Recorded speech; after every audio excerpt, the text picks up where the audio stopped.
আমার সংসার নাই, আমি আমার মার জন্যই পড়ে আছি।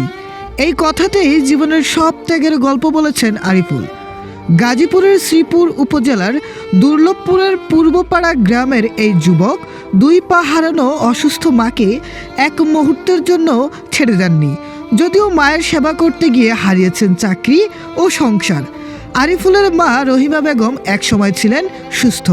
পায়ে সংক্রমণ ছড়িয়ে পড়ার পর এক পর্যায়ে তার দুটি পা কেটে ফেলতে হয়। অসুস্থ মায়ের সেবায় নিয়মিত অফিসে যেতে না পারায় কারখানার চাকরিও হারান আরিফুল।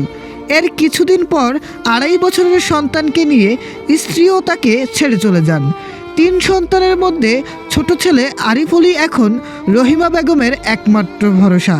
বড় ছেলেরা নিজেদের সংসারে ব্যস্ত থাকলেও ছোট্ট ছেলেটি দিনরাত মায়ের সেবা যত্ন করে যাচ্ছেন।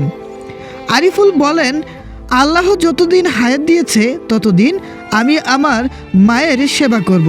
চরম অভাবের মধ্যেও মায়ের প্রতি এমন ভালোবাসার কারণে এলাকায় প্রশংসিত হয়েছেন আরিফুল। তবে অসুস্থ মা ও কর্মহীন ছেলেকে নিয়ে পরিবারটি মানবেতর জীবনযাপন করছে। সমাজের বিত্তবান ও সদৃদয়ের মানুষের সহযোগিতা পেলে এই মা ছেলের জীবনে কিছুটা হলেও স্বস্তি ফিরতে পারে। মায়ের পায়ের নিচে সন্তানের জান্নাত, এই বাণীকে বাস্তবে রূপ দিচ্ছেন গাজীপুরের সন্তান আরিফুল।